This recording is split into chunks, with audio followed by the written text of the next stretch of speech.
Dear friends, ഞാൻ ഇന്ന് നിങ്ങളുടെ ക്ലാസ് ആരംഭിക്കുകയാണ്. കഴിഞ്ഞ ക്ലാസ്സിൽ ഞാൻ പ്രിപ്പോസിഷൻ ആണ് പറഞ്ഞ് അവസാനിപ്പിച്ചത്. ഇന്ന് ഞാൻ കൺജങ്ഷൻ, പാർട്സ് ഓഫ് സ്പീച്ചിൽ 7ാമത്തെ സെക്ഷൻ കൺജങ്ഷൻ ആണ് എടുക്കാൻ പോകുന്നത്. കൺജങ്ഷൻ എന്ന് പറഞ്ഞാൽ ഘടകം. ഇനി what is a conjunction? Conjunction is a word or words which joins two words, phrases, clauses or sentences. What is a conjunction? Conjunction is a word or words which joins two words, phrases or clauses or sentences. രണ്ട് പദങ്ങളെയോ രണ്ട് പദസമൂഹങ്ങളെയോ രണ്ട് വാക്യങ്ങളെയോ രണ്ട് വാചകങ്ങളെയോ കൂട്ടിച്ചേർക്കാൻ ഉപയോഗിക്കുന്ന പദമോ പദങ്ങളോ ആണ് conjunction. അപ്പോൾ conjunction എന്താണെന്ന് മനസ്സിലായി. ഇനി കൺജങ്ഷൻസ് സാധാരണ എന്തിനുപയോഗിക്കുന്നു ഞാൻ പറഞ്ഞു കഴിഞ്ഞു. കൺജങ്ഷൻസ് പൊതുവെ രണ്ട് തരം: സബോർഡിനേറ്റീവ് കൺജങ്ഷനും കോർഡിനേറ്റിംഗ് കൺജങ്ഷനും. സബോർഡിനേറ്റിംഗ് കൺജങ്ഷൻ എന്ന് പറഞ്ഞാൽ ഒരു മെയിൻ ക്ലോസിനെയും ഒരു സബോർഡിനേറ്റ് ക്ലോസിനെയും കൂട്ടിച്ചേർക്കാൻ ഉപയോഗിക്കുന്ന കൺജങ്ഷനെ സബോർഡിനേറ്റിംഗ് കൺജങ്ഷൻ എന്ന് പറയും. കോർഡിനേറ്റിംഗ് കൺജങ്ഷൻ എന്ന് പറഞ്ഞാൽ രണ്ട് മെയിൻ ക്ലോസിനെ, that means the clauses that have equal value, equal value ഉള്ള രണ്ട് ക്ലോസുകൾ യോജിക്കാൻ ഉപയോഗിക്കുന്ന കൺജങ്ഷനെ കോർഡിനേറ്റിംഗ് കൺജങ്ഷൻ എന്ന് പറയും. ഇനി ഇത് രണ്ടും കൂടിയിട്ട് കോറിലേറ്റീവ് കൺജങ്ഷൻ എന്ന് പറയുന്ന ഒരു സെക്ഷൻ ഉണ്ട്. അപ്പോൾ A correlative conjunction may either B A coordinating conjunction or A subordinating conjunction. അപ്പോൾ അതായത് കോറിലേറ്റീവ് കൺജങ്ഷൻ എന്ന് പറഞ്ഞാൽ സബോർഡിനേറ്റ് കൺജങ്ഷനോ കോറിലേറ്റീവ് കൺജങ്ഷനോ ആവാം. അപ്പോൾ കൺജങ്ഷൻ രണ്ട് തരം. മൂന്നാമതൊരു തരം കൂടിയുണ്ട്, അത് ഇത് രണ്ടും കൂടി പെട്ടതാണ് എന്ന് മനസ്സിലാക്കി വയ്ക്കുക. ഇനി ഞാൻ ഉദാഹരണങ്ങൾക്ക് വരാം. ഇനി ഇവിടെ ഇതൊക്കെ നിങ്ങൾ പഠിക്കണം. കൺജങ്ഷനെ കുറിച്ച് അവിടെ എഴുതി വെച്ചിട്ടുണ്ട്. ദാ ഈ spoke loudly and long. And ആണ് ഇവിടുത്തെ കൺജങ്ഷൻ. ഇതിനെ രണ്ട് വാചകമാക്കി നമുക്ക് എങ്ങനെ പറയാൻ പറ്റും? He spoke loudly, full stop. He spoke long. ഇവിടെ ഉപയോഗിച്ചത് ലൗഡ്ലിനെയും ലോങ്ങിനെയും കൂടി കൂട്ടിച്ചേർക്കാനാണ് ആൻഡ് ഉപയോഗിച്ചത്. അതായത് ഈ വാചകത്തിൽ ഈ ആൻഡ് എന്ന് പറയുന്ന കൺജങ്ഷൻ ഉപയോഗിച്ചിരിക്കുന്നത് രണ്ട് ആഡ് വെർബുകളെ ചേർക്കാനാണ്. അപ്പോൾ രണ്ട് ആഡ് വെർബുകളെ ചേർത്താണ് ഈ വാചകം. ഇനി ഇപ്പോൾ നമ്മൾ ഇവിടെ ലൗഡ് എന്നുള്ള അഡ്ജക്റ്റീവിനോട് കൂടി അൽവേ ചേർത്ത് ആഡ് വെർബാക്കി. അതേസമയം ലോങ്ങിനോട് കൂടി അൽവേ ചേർക്കേണ്ട കാര്യമില്ല. ഇനി രണ്ടാമത് ദേ ആർ വെരി ക്ലവർ എന്ന് പറഞ്ഞുകൊണ്ട്, they are very clever and honest. They are very clever and honest.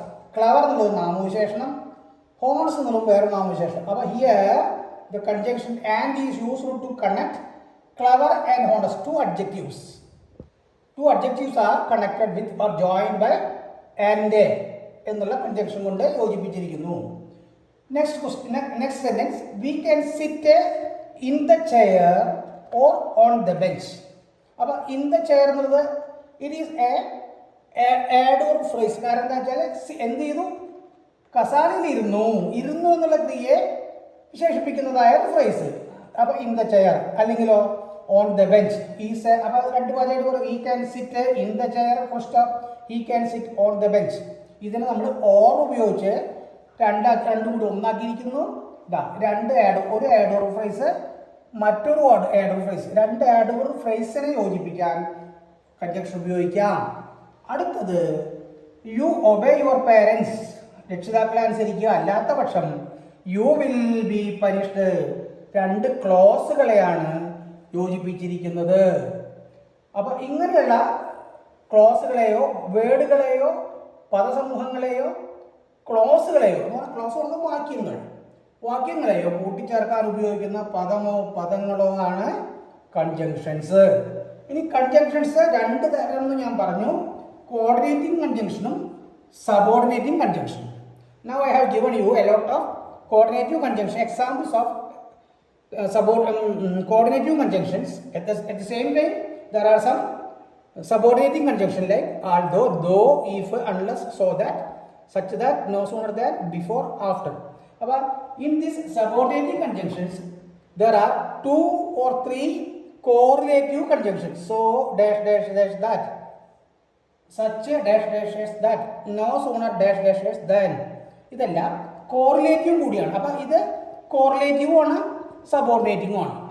ഇതേപോലെ തന്നെ ഈ കോർഡിനേറ്റിംഗിൽ not only but also either or, neither nor തുടങ്ങിയതെല്ലാം കോറിലേറ്റീവ് കൺജങ്ഷൻ ആണ്. അപ്പോൾ കോറിലേറ്റീവ് കൺജങ്ഷൻ സബോർഡിനേറ്റ് ക്ലോസിലും വരാം, കോർഡിനേറ്റീവ് കൺജങ്ഷനിലും വരാം. ഇത്രയാണ് നമ്മൾ പഠിക്കാനുള്ളത്. അപ്പോൾ കൺജങ്ഷൻ എന്താണെന്ന് പറഞ്ഞു, എന്തിനെ ഉപയോഗിക്കും? പദങ്ങളെ യോജിപ്പിക്കാനോ, പദസമൂഹങ്ങളെ യോജിപ്പിക്കാനോ, ക്ലോസുകളെ യോജിപ്പിക്കാനോ, വാക്യങ്ങളെ യോജിപ്പിക്കാനോ ഉപയോഗിക്കാറുണ്ട്. അതിൻ്റെ എക്സാമ്പിളുകൾ ഞാൻ തന്നു. കോർഡിനേറ്റീവ് കൺജങ്ഷൻ എന്ന് പറഞ്ഞാൽ ഏതൊക്കെയാണ്, എന്തിനാണ്? Coordinative conjunction is used to join two main clauses. At the same time subordinate conjunctions are used to connect or to join main clause and subordinate clause. Main clause subordinate clause ഒക്കെ ഞാൻ clause എടുക്കുമ്പോൾ പറഞ്ഞുതരാം.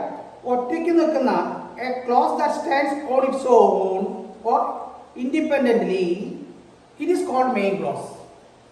ഈ ഒരു close മറ്റൊരു ക്ലോസിനെ depend ചെയ്യുമ്പോൾ അതിനെ dependent close അല്ലെങ്കിൽ സബോർഡിനേറ്റീവ് ക്ലോസ് എന്ന് പറയും.